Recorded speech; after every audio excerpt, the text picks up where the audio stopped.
आप सबको जय मसीह की। आज तारीख है 3/11/2025 और हम शाम का वचन पढ़ेंगे। हम पढ़ेंगे यिर्मयाह की पुस्तक में से उसका 30 और 31 अध्याय। यहोवा का जो वचन यिर्मयाह के पास पहुंचा वह यह है। इज़राइल का परमेश्वर यहोवा तुझसे यूं कहता है, जो वचन मैंने तुझसे कहे हैं उन सबों को पुस्तक में लिख ले, क्योंकि यहोवा की यही वाणी है। ऐसे दिन आते हैं कि मैं अपने इज़राइली और यहूदी प्रजा को बंधुआई से लौटा लाऊंगा, और जो देश मैंने उनके पितरों को दिया था उसमें उन्हें लौटा ले आऊँगा, और वे फिर उसके अधिकारी होंगे। यहोवा का यही वचन है। जो वचन यहोवा ने इज़राइलियों और यहूदियों के विषय कहे थे वे ये हैं। यहोवा यूं कहता है, थरथरा देने वाला शब्द सुनाई दे रहा है, शांति नहीं, भय ही का है। पूछो तो भला और देखो तो क्या पुरुष को भी कहीं जनने की पीड़ा उठती है? फिर क्या कारण है कि सब पुरुष जच्चे के समान अपनी अपनी कमर अपने हाथों से दबाए हुए दिखाई पड़ते हैं? क्यों सबके मुख पीले पड़ गए हैं? हाय हाय, वह दिन क्या ही भारी होगा, उसके समान और कोई दिन नहीं। वह याकूब के संकट का समय होगा, परंतु वह उससे भी छुड़ाएगा। सेनाओं के यहोवा की यही वाणी है कि उस दिन मैं उसका रखा हुआ जुआ तुम्हारी गर्दन से तोड़ दूंगा और तुम्हारे बंधनों को टुकड़े टुकड़े कर डालूंगा, और परदेसी फिर उसमें अपनी सेवा न करने पाएंगे, परंतु वे अपने परमेश्वर यहोवा और अपने राजा दाऊद की सेवा करेंगे, जिसको मैं उन पर राज्य करने के लिए ठहराऊंगा। इसलिए हे मेरे दास याकूब, तेरे लिए यहोवा की यही वाणी है, मत डर। हे इज़राइल, विस्मित ना हो, क्योंकि मैं दूर देश से तुझे और तेरे वंश को बंधुआई के देश से छुड़ा ले आऊँगा। तब याकूब लौटकर चैन और सुख से रहेगा और कोई उसको डराने न पाएगा, क्योंकि यहोवा की यही वाणी है, तुम्हारा उद्धार करने के लिए मैं तुम्हारे संग हूँ। इसलिए मैं उन सब जातियों का अंत कर डालूंगा जिनमें मैंने उन्हें तितर बितर किया है, परंतु तुम्हारा अंत न करूँगा। तुम्हारी ताड़ना मैं विचार करके करूँगा और तुम्हें किसी प्रकार से दोषी न ठहराऊँगा। यहोवा यूं कहता है, तेरे दुख का कोई औषधि नहीं, और तेरी चोटी गहरी और दुख प्रदा है। तेरा मुकदमा लड़ने के लिए कोई नहीं, तेरा घाव बांधने के लिए न पट्टी न मरहम है। तेरे सब शत्रु तुझे भूल गए, वे तुम्हारी सुधि नहीं लेते, क्योंकि तेरे बड़े अधर्म और भारी पाप के कारण मैंने शत्रु बनकर तुझे मारा है। मैंने क्रूर बनकर ताड़ना दी है। तू अपने घाव के मारे हुए क्यों चिल्लाती है? तेरी पीड़ा की कोई औषधि नहीं। तेरे बड़े अधर्म और भारी पापों के कारण मैंने तुझसे ऐसा व्यवहार किया है, परंतु जितने तुझे अब खाए लेते हैं वे आप ही खाए जाएंगे, और तेरे द्रोही आप सब के सब बंधुआई में जाएंगे, और तुझे लूटने वाले आप लुटेंगे, और जितने तेरे धन छीनते हैं उनका धन मैं छिनवाऊंगा। मैं तेरा इलाज करके तेरे घावों को चंगा करूंगा। यहोवा की यही वाणी है, क्योंकि तेरा नाम ठुकराई हुई पड़ा है, वह तो सिय्योन है, उसकी चिंता कौन करता है? यहोवा कहता है, मैं याकूब के तंबू को बंधुआई से लौटाता हूँ और उसके घरों पर दया करूँगा, और नगर अपने ही खंडर पर फिर बसेंगे, और राजभवन पहले के अनुसार फिर बनाए जाएंगे। तब उसमें से धन्य कहेंगे और आनंद करने का शब्द सुनाई पड़ेगा।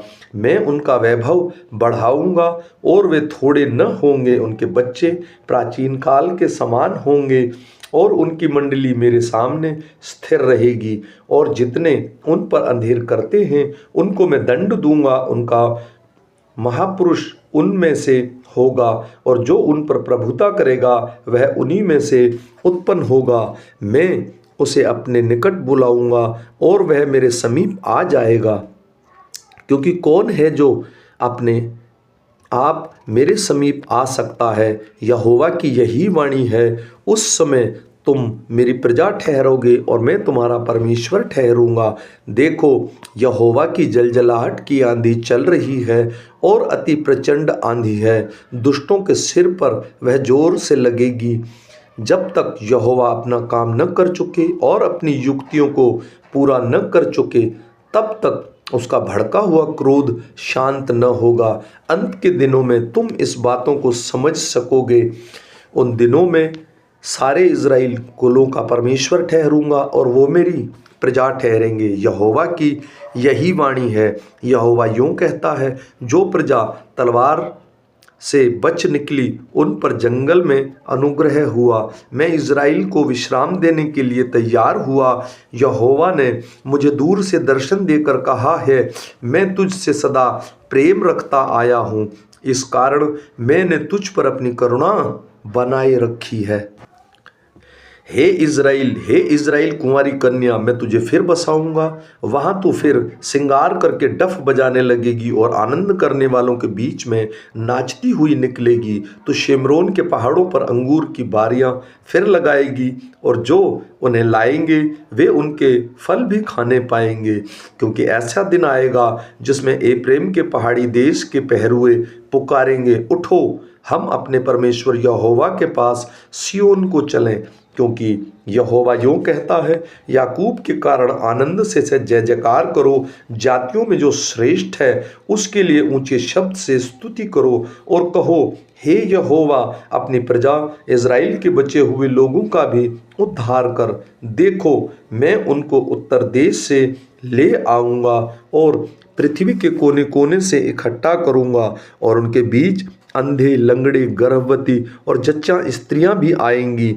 एक बड़ी मंडली यहाँ लौट आएगी। वे आंसू बहाते हुए आएंगे और गिड़गिड़ाते हुए मेरे द्वारा पहुँचाए जाएंगे। मैं उन्हें नदियों के किनारे किनारे से और ऐसे चौरस मार्ग से ले आऊँगा जिससे वे ठोकर न खाने पाएंगे, क्योंकि मैं इज़राइल का पिता हूँ और एप्रेम मेरा जेठा है।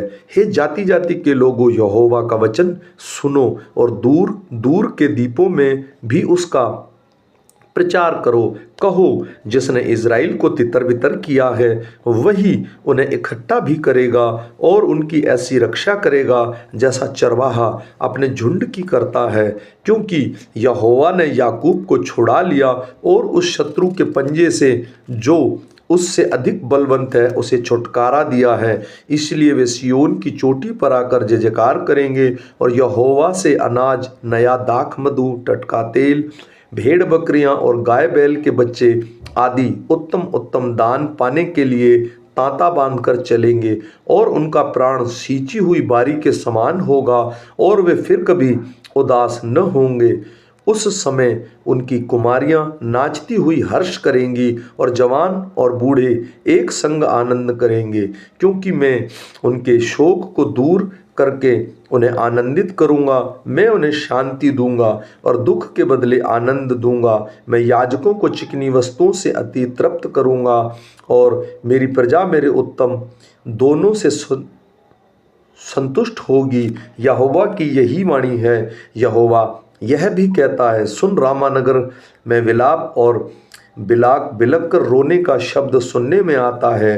राहेल अपने लड़कों के लिए रो रही है और अपने लड़कों के लिए शांति नहीं होती, क्योंकि वे जाते रहे। यहोवा यूँ कहता है, रोने पीटने और आंसू बहाने से रुक जा, क्योंकि तेरे परिश्रम का फल मिलने वाला है और वे शत्रुओं के देश से लौट आएंगे। अंत में तेरी आशा पूरी होगी। यहोवा की यही वाणी है, तेरे वंश के लोग अपने देश में लौट आएंगे। निश्चय मैंने एप्रेम को ये बातें कहकर विलाप करते सुना है। तूने मेरी ताड़ना की और मेरी ताड़ना ऐसे बछड़े की सी हुई जो निकाला न गया हो, परंतु अब तू मुझे फेर, तब मैं फिरूंगा, क्योंकि तू मेरा परमेश्वर है। भटक जाने के बाद मैं पछताया और सिखाए जाने के बाद मैंने छाती पीटी। पुराने पापों को स्मरण कर मैं लज्जित हुआ और मेरा मुंह काला हो गया। क्या एप्रेम मेरा प्रिय पुत्र नहीं है? क्या वह मेरा दुलारा लड़का नहीं है? जब जब मैं उसके विरुद्ध बातें करता हूँ तब तब मुझे उसको स्मरण आता है, इसलिए मेरा मन उसके कारण भर आता है और मैं निश्चय उस पर दया करूँगा। यहोवा की यही वाणी है, हे इज़राइली कुमारी, जिस राजमार्ग से तू गई है उसी में खंबे और झंडे खड़े कर और अपने इन नगरों में लौट आने पर मन लगा। हे भटकने वाली कन्या, तू कब तक इधर उधर फिरती रहेगी? यहोवा की एक नई सृष्टि पृथ्वी पर प्रकट होगी, अर्थात नारी पुरुष की रक्षा करेगी। इज़राइल का परमेश्वर सेनाओं का यहोवा यूँ कहता है, जब मैं यहूदी बंदियों को उनके देश के नगरों में लौटाऊंगा, तब उसमें यह आशीर्वाद फिर दिया जाएगा, हे धर्म भरे वासस्थान के पवित्र पर्वत, यहोवा तुझे आशीष दे।